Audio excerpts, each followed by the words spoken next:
configuração, né? Tem que ajeitar a configuração aí. Isso, ajeite a configuração lá, Uhum. tá?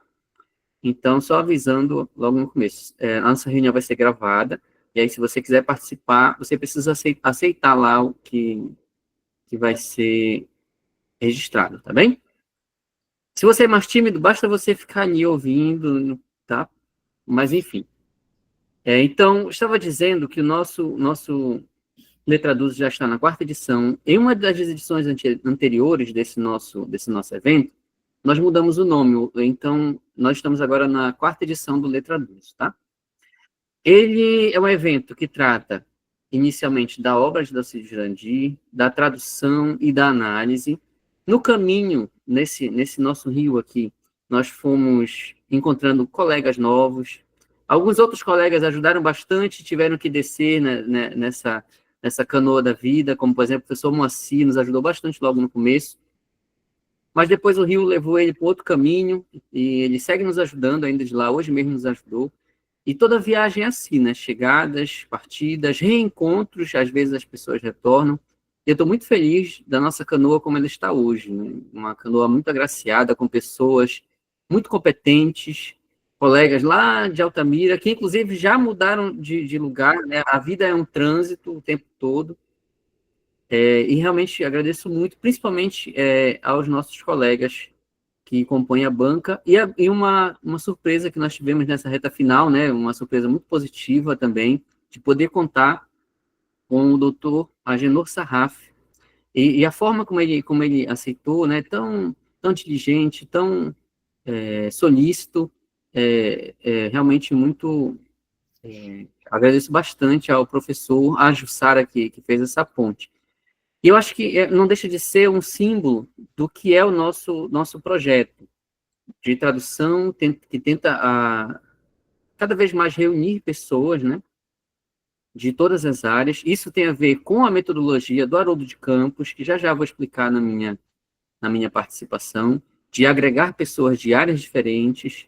Isso é muito importante para refinar o processo de tradução e revisão mais à frente. Mas, enfim, não quero adiantar muito a minha fala, isso eu vou fazer um pouco mais lá na frente. Tenho aqui alguns agradecimentos para fazer. Agradecer ao coordenador do nosso campus, o Cássio, que ajudou bastante na parte da divulgação. Os nossos colegas, né, que já estiveram nessa canoa, os que estão, o professor André Lima, que é nosso vice-coordenador, Moacir Filho, o professor Sérgio Pinto, o professor Ivan Souza, o professor Francisco Everton, a professora Lília Nascimento, e também, por que não, é claro, o professor Walter Costa, a professora Maria Helene e a professora Lana Freitas, que são da PEGET, e que coordenaram o DINTER, do qual fiz parte, e que pude estar aqui, única e exclusivamente por conta do trabalho deles, né? Fiz um doutorado em estudo da tradução, uma parceria UFSC, o FPA, e a partir daí voltei ao meu trabalho, que era antes de Guimarães Rosa, agora o aplicando para o Dalcídio, né? Enfim, e quero também fazer uma breve homenagem póstuma, acho que não tem como desviar disso, né? Nós acabamos de perder alguém muito importante para a nossa região, para a nossa cultura, duas pessoas, na verdade, uma um pouco mais famosa, o mestre Damasceno, nós perdemos esse mês, né? Alguém que vivia cultura, alguém que era sinônimo de cultura para nós, de Salvaterra, criou elementos culturais como o Búfalo Bumbá, tantas composições importantíssimas. Nós perdemos também o escritor isabelense Itamar Fernandes Ribeiro, aliás, o primeiro membro da Academia Isabelense de Letras a ir efetivamente para a imortalidade, né? Nós chamamos os membros de imortais, e o nosso escritor, Itamar Fernandes Ribeiro, foi o primeiro, na semana passada, a se imortalizar dentro da Academia Isabelense de Letras. Então, a essas duas perdas, realmente, fica a minha homenagem, e é algo que é o nosso legado, né? A cultura e a ciência são legados da humanidade. Eles vão e nos passam essa boa obrigação de levar o trabalho deles adiante. Então, fica a minha breve homenagem a estes dois nomes importantes da nossa cultura. E agora vou passar a palavra para o nosso convidado ilustre que chegou nessa última semana, uma grata surpresa, o nosso doutor Agenor Você não Sarraf. ia falar da Minibio? Ah, você vai... Desculpa. Isso. Se você quer fazer a introdução, Job, por favor, acho melhor até. Tá bom. Não, é que eu sei que você estava esquecendo da Minibio. Não, eu ia passar para ela, mas eu acho que é bom que você faça, então. Tá, eu vou fazer. Tá bom? Então, tá, Ótimo. vou fazer. Só um momento aqui. Só um instante, gente.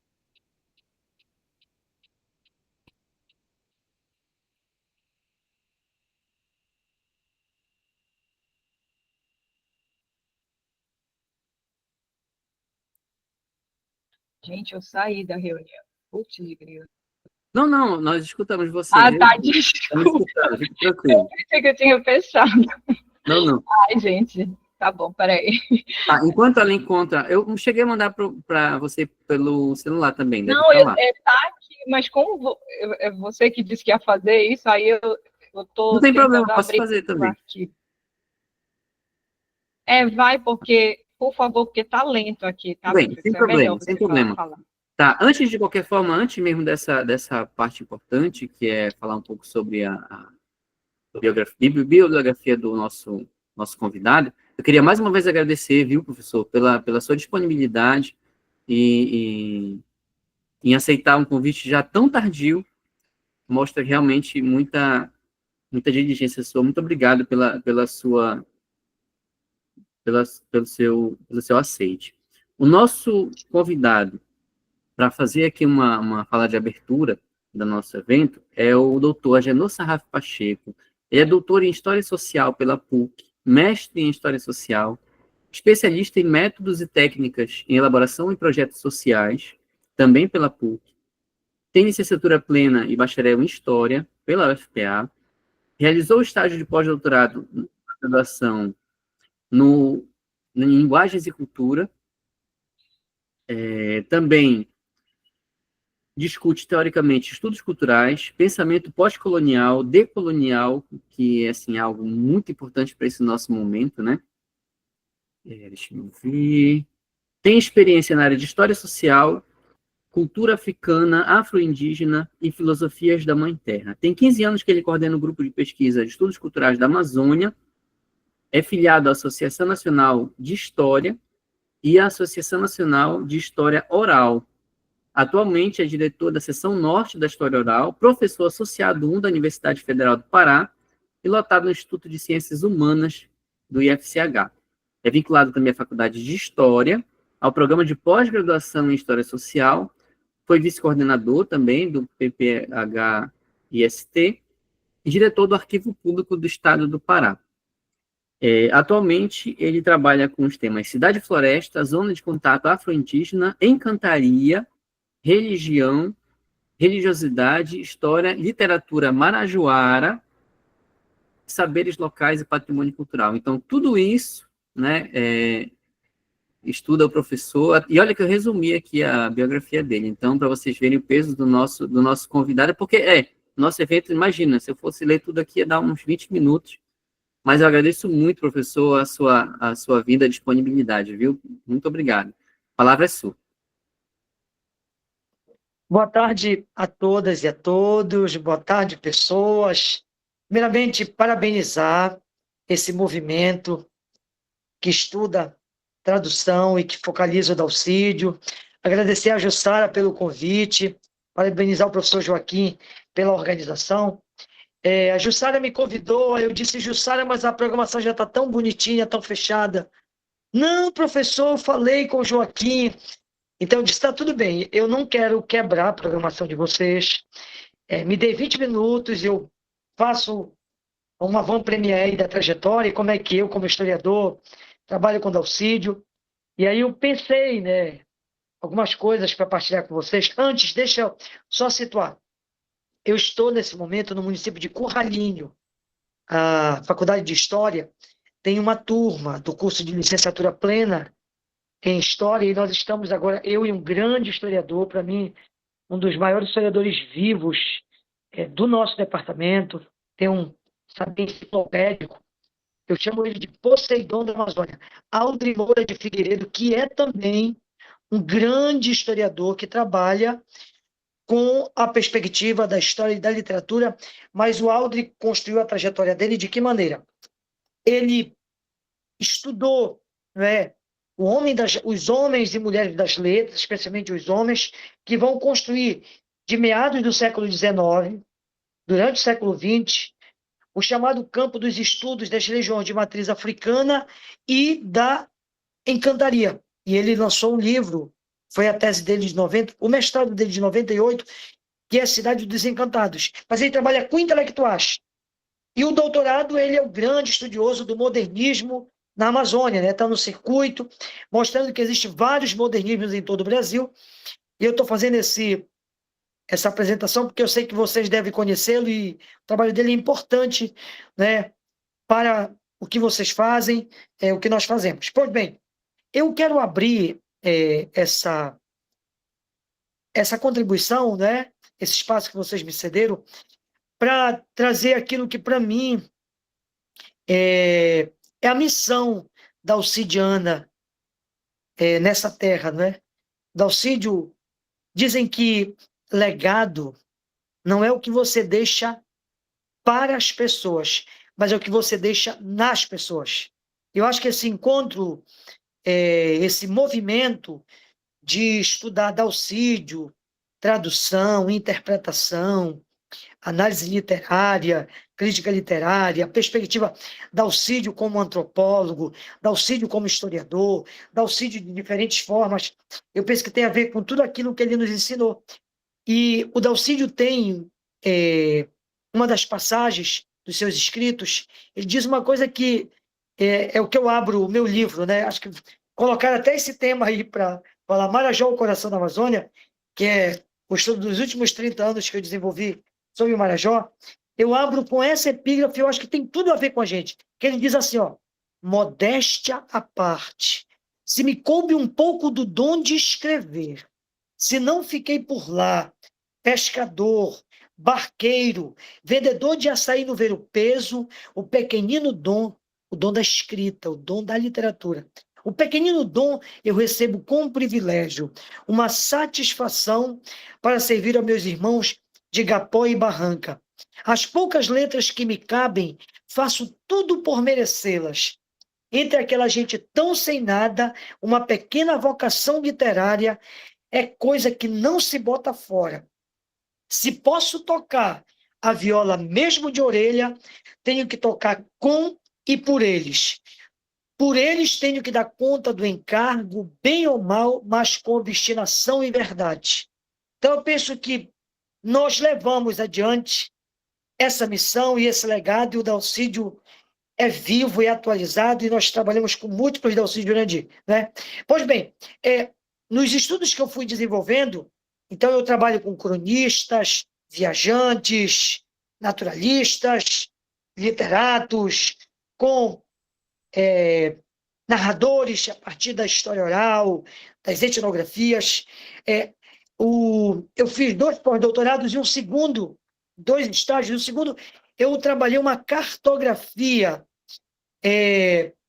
dos saberes de como o Dalcídio trabalha o sagrado nos seus romances, especialmente nos 4 que, para mim, estão bem ambientados no Marajó. É claro que todos tratam de Marajó, tratam da periferia de Belém, mas esses 4, para mim, são 4 romances importantes, que é o Chove, é o Marajó, Três Casas e um Rio, e também é o Ribanceira. Então, eu fiz uma espécie de cartografia e eu vou trazer um pouco disso. Isso está publicado num artigo que eu fiz para uma revista de estudos latino-americanos, e eu vou compartilhar com vocês isso. Então, a obra do Dalcídio é inesgotável, né? Todos nós sabemos que ele pode ser lido e interpretado de diferentes perspectivas. Eu até, inclusive, assinalo que está precisando um trabalho de mostrar o Dalcídio, historiador da Amazônia. Eu estou orientando um mestrado agora sobre um rapaz que está estudando Dalcídio, ele vai estudar o sagrado. Ele pegou esse caminho que eu já venho trilhando, mas o doutorado dele vai ser Dalcídio Jurandir, historiador da Amazônia, para mostrar como que todos os romances, por ser um romancista situado ali nos anos 30, 40, 50, onde está a sua grande obra, essa pegada de buscar as fontes históricas, as evidências do passado, né, os rastros resíduos, né, aquilo que diz o Walter Benjamin, nada do que um dia aconteceu pode ser perdido para a história. E ele vai nessa ação do detetive, do passado, dos elementos, mas no sentido de explicar os grandes problemas da condição humana no presente.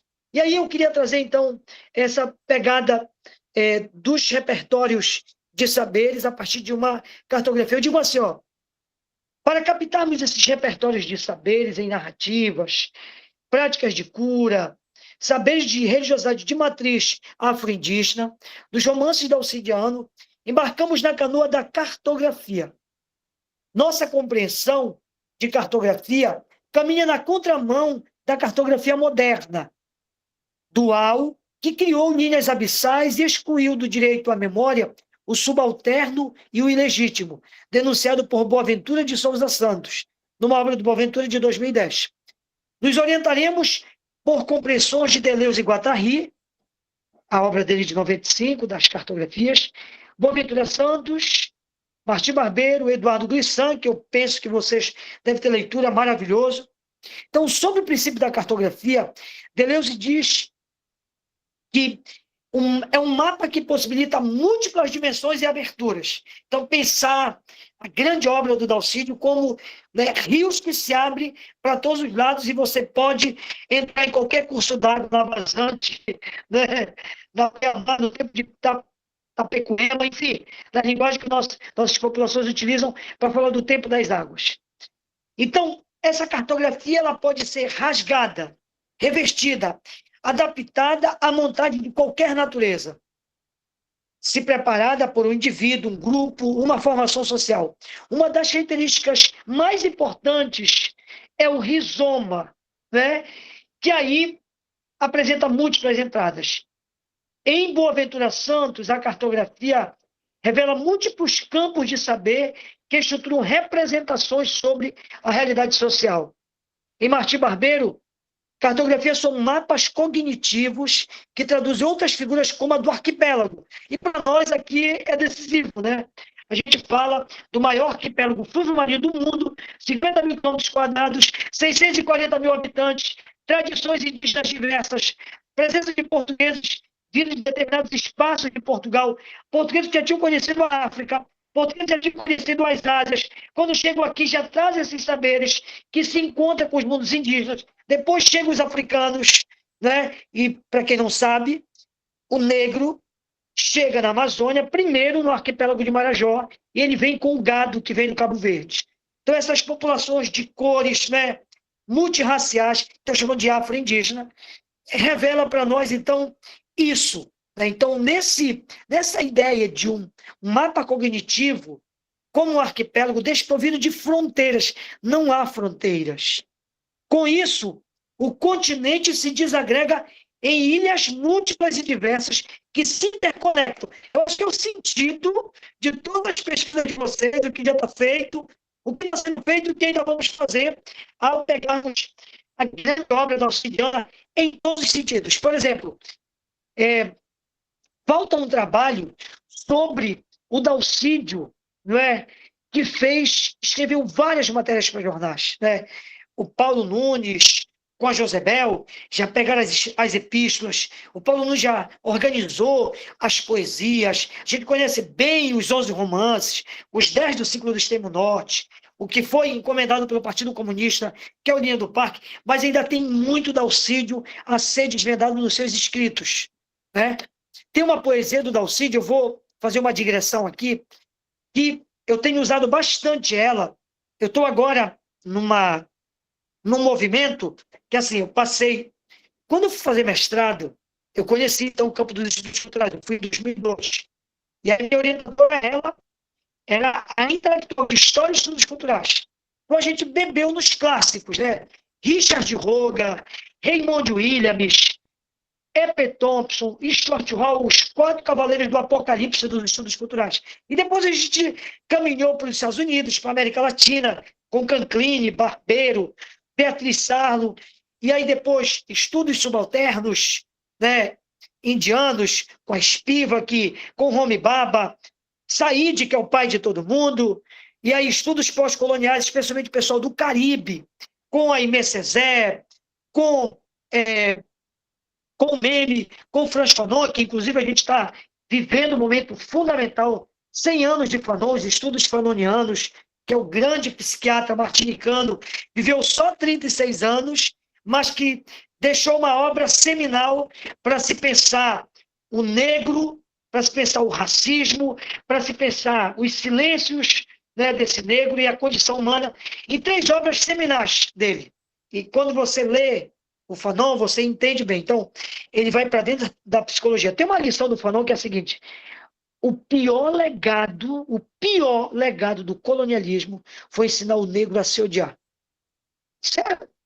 E essa é a grande questão para todos nós. Mas o Dalcídio tem uma poesia linda, linda, linda, linda. Me cobre para eu terminar essa comunicação. Pois bem, então, essa ideia da cartografia como um pensamento arquipélago, como uma metáfora do rizoma, que o Glissant vai trazer. O Glissant é esse intelectual, tá, caribenho, preto, que articula, o trabalho dele é lindo, acho que vocês conhecem, Introdução a uma Poética da Diversidade. Então, esse pensamento arquipélago não sistemático, é indutível, que explora o imprevisto. Isso aqui é eu estou vivendo o imprevisto, tá? Eu não estava nessa programação, já me meti de penetra nessa cartografia de vocês, com o padre Aju, tá? E já estou aqui dentro desse debate arquipélago com vocês. Então, o que sintoniza, né, e harmoniza a escrita e a oralidade e a escrita, a literatura e a religião e a literatura, assim como os mundos indígenas e africanos.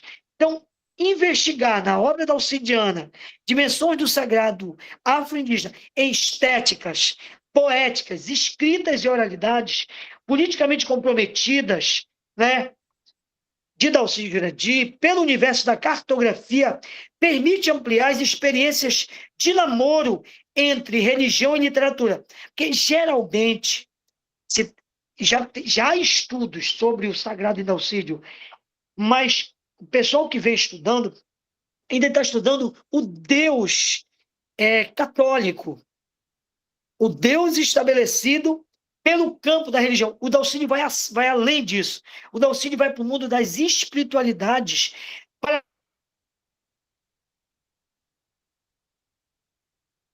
além das religiões universais, né?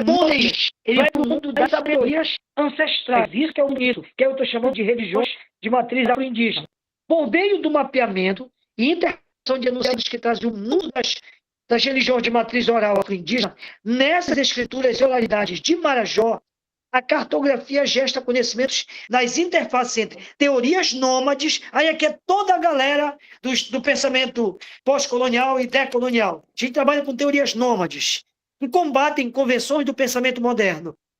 Para este campo, religião e literatura, sagrado e profano, oral e letrado expressam múltiplas relações, saberes e práticas locais que não são puras, pois tradições são sempre reinventadas e as etnias historicamente misturadas. E aí vamos diretamente vamos mergulhar nisso. Dalcídio Jurandir, em Marajó, visibiliza recriações do diálogo interreligioso, explorando representações simbólicas em gestos e palavras, no modo como os personagens procuram resolver problemas cotidianos. Vocês são os curados, seus diabos. Pedia defumação, ia ouvir lições de seu Filipe, usava quanto amuleto havia para caçador e nem um periquitinho por de graça. Aposto que esse cachorro tem culpa. São empanemados. Mulher prenha comeu embiária deles. Aposto. Bom, gente, eu poderia parar só nessa passagem que está em Marajó, na página 32, 33, para a gente buscar os elementos dos encontros culturais e das religiões de matriz indígenas e africanas. Mas Vamos avançar para a gente ver mais exemplos. Em Três Casas e um Rio, essência de Itajá, de mel e bênção de Nossa Senhora, banha de algum peixe misterioso, óleo de misteriosa árvore para curar, de súbito, aquelas queimaduras que doíam mais em Alfredo do que na própria irmã. Recompõe, tudo isso eu digo, recompõe a perene preocupação da resistência. Esse é um conceito dos decoloniais, tá? Resistência marajoara para cuidar do corpo e da alma, orientados pela crença em santos, encantados, orixás, plantas e animais. Aqui, então, é o grande universo das cosmologias afro-indígenas que não fatiam o mundo em reino humano, mineral, animal, vegetal. Nessa cosmologia, tudo é conectado. E aqui, não tem como esquecer a grande obra, né, da filósofa da Mãe Terra, Pajé Zeneida Lima, assim como a grande obra do mestre Damasceno Gregório, a partir das suas cantorias. E, nesse momento, eu estou dando um curso sobre filósofos da Mãe Terra, e aí eu decidi não trabalhar nem Richard Roga, nem Raymond Williams, nem Baba, muito menos o Walter Mignolo. Eu estou trabalhando com Krenak, Nego Bispo, com a Pajé Zeneida e o mestre Damasceno, que são filósofos da Mãe Terra. Eu acho que também é tempo de a gente olhar para esses escritores das águas, das florestas, das várzeas, das terras firmes, que nos ensinam muito e que nos fazem entender. É claro que nós não vamos abandonar as teorias que nos formaram, as teorias da modernidade, do mundo europeu, mas agora ler a partir do ponto de vista de cá e também fazer conversar, né? Trazer também aquilo que... E aí os decoloniais fizeram isso. Vieram buscar o pensamento ameríndio, o pensamento, né, afro-ameríndio, para a gente enriquecer tudo isso e mostrar que existem outros modos de vida, outras formas de produzir filosofia, literatura. Então, aprendendo a literatura como uma produção do mundo da arte e da linguagem criadora de sentidos compartilhados na compreensão da vida em sociedade, nessa cartografia literária, poderíamos dizer que, abre aspas, o universo particular das tradições religiosas e das espiritualidades não se estabelece fora da linguagem, e que o fenômeno religioso pode ser mais bem compreendido quando situado no conjunto das outras manifestações culturais, incluindo as expressões do mundo da arte. Aqui é o Cantarella, que é um grande estudioso desse campo. O campo que estuda o sagrado na literatura é o campo da teopoética, tá? Que eu estou chamando de teopoética afro-indígena. Em outra direção, Dalcídio, alinhando realidade e ficção, documentação e criação literária, procurou, abre aspas, evocar os fatos mais significativos através da ordem social de rememorações espontâneas que são inseridas na narrativa em forma de fragmentos. Isso aqui é o Vili Bolli, grande amigo nosso, grande estudioso da obra dalcidiana. No romance Chove nos Campos de Cachoeira, por exemplo, Dona Geme, abre aspas, acostumada a curar doença de toda a gente, experiente em dar passe e benzer a população, opera com saberes das práticas de cura dos mundos cruzados afro-indígena, como a realização de chá de cana roxa para os rins, de Eutanásio, homem magro e feio, carcomido por doença incurável que a levará à morte ao final do enredo romanesco. Em Três Casas e um Rio, para o menino Alfredo, o espantalho contra as mortes era sua mãe que sabia proteger o chalé.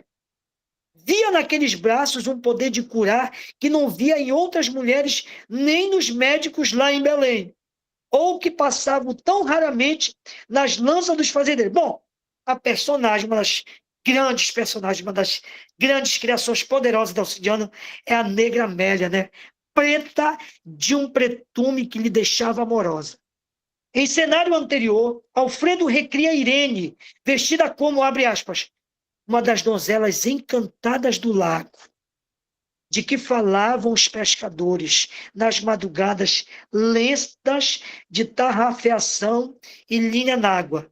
Talvez se preparasse ela para o baile no fundo, onde Clara, a moça afogada do Ariquissauá, também dançaria, com um colar de goiabas maduras no pescoço. Gente, tem muita representação de prática de cura. O que significa um colar de goiaba madura? Tem tudo a ver com os saberes das religiões de matriz indígena e de matriz africana também.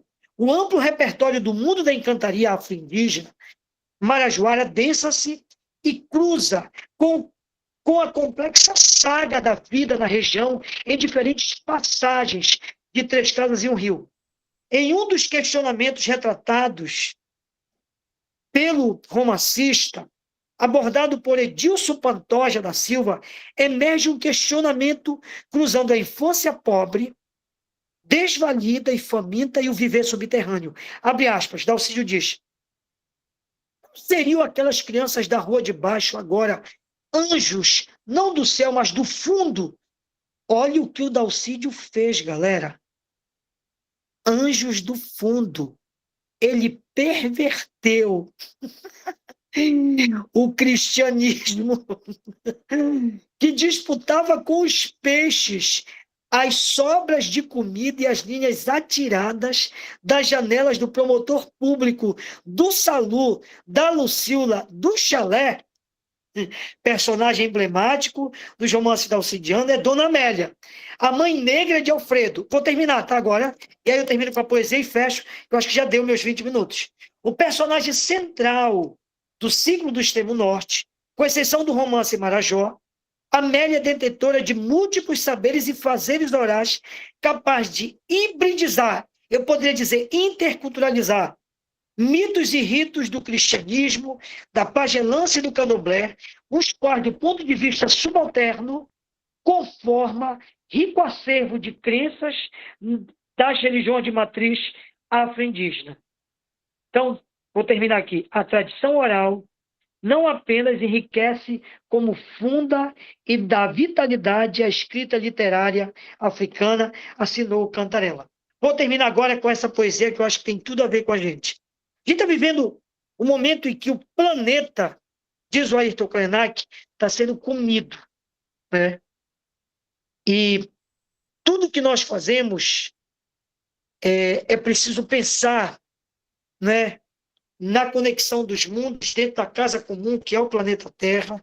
A Mãe Terra está doente e automaticamente seus filhos, mesmo que nós tenhamos nos desgrudado desse cordão umbilical da ancestralidade, a gente precisa compreender. Também estamos doentes. Nada vai adiantar a gente construir civilizações ultra mega power tecnológicas, morarmos em cidades urbanizadas, higienizadas, né? Vivermos dentro das nossas suítes, nossos apartamentos com ar-condicionado. Se lá fora o rio está secando, está morrendo, está poluído, o ar, porque vamos morrer todos. E vocês sabem que o primeiro grupo a desaparecer somos nós, os humanos, os mais mortais de todos, né? Os mais frágeis. Por que, gente, que o Covid não deu nas plantas? Por que não deu no rio? Por que não deu nos animais? É importante a gente pensar. Então, essa poesia do Dalcídio, para mim, ela está carregada de um convite para a gente voltar a ser filho da Mãe Terra, a praticar essa relação de diálogo, de compreensão com nossos outros irmãos, que são o rio, a floresta, os minerais, os animais, as plantas e todo o grande ecossistema que constitui a Mãe Terra. Ele diz assim, ele diz assim, chama-se Tempo de Menino a poesia. Eu não pensava nos gênios encantados que há nos livros caros dos meninos ricos. Quando que eu conheci os contos de Perrault? Quando que eu sabia as fábulas de La Fontaine? Eu tinha a Sabina, cria de casa, para me ensinar a linguagem dos bichos marajoaras. Eu me mirava horas e horas no espelho das águas, e quando o vento vinha arrepiando as águas, o meu retrato bem tirado se desmontava. Perdia o sério de um retrato bem tirado para ser uma criatura que o vento bulia no espelho das águas. Vou terminar agora. Hoje, com meu velho dicionário, leio os contos de Perrault e compreendo a fala dos bichos de La Fontaine. A pergunta é: em que momento da nossa vida a gente se descolou da Sabina, das narrativas orais, dos saberes da Mãe Terra, dos nossos irmãos? Esse processo de descolamento, é hora de voltar esse cordão umbilical a ser recolado, para a gente poder continuar vivendo, construindo um mundo melhor, né, e manter a vida na Mãe Terra, né, com saúde. É isso, gente. Obrigado. Nossa, professor, que lindo.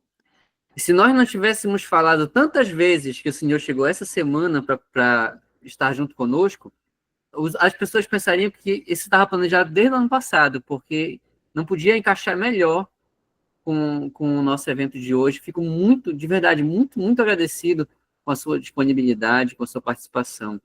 Assim como dizem do romance que o senhor usou, Chove nos Campos de Cachoeira, que é um romance que aponta coisas e não as fecha, né? Que foi o que o senhor fez. O senhor apontou tantas coisas, tantas possibilidades de leitura, que realmente mostra, como o professor Moacir colocou aqui, que aula, realmente. E uma aula condensada, né? Ele fez o máximo que ele pôde ali em tão pouco tempo, apontou tantos caminhos que mostra não só a competência do professor, como também a vastidão de veredas, de caminhos que nós podemos encontrar no Dalcídio. Professor, mais uma vez, muito obrigado, tá? Pela sua participação. A sua participação Filho é simbólica para uma coisa. Como? O professor Agenor é filho de Melgácio, né? Olha Ele só, tá é meu vendo? gato. Meu noivo é de Portel, é a Marajó Ocidental, né? Porque tem gente que acha que Verdade, Marajó é Açores e Salvaterra. verdade. Então, realmente me agradeço mais uma vez ainda. Vamos ter mais um momento de conversa no fim da nossa tarde. Aliás, aviso aos colegas que chegaram depois um pouco, de que nós vamos seguir com as apresentações, temos ainda mais 4. E, ao final, aqueles que tiverem alguma dúvida, que queiram dizer alguma coisa, que queiram dar alguma contribuição, nós vamos ter um espaço no final. Você anota aí, tá legal? E aí a gente pode conversar, pode perguntar alguma coisa para o doutor Agenor também, ou para qualquer um dos nossos colegas, tá bem? Mais uma vez, agradeço muito, doutor, pela sua participação.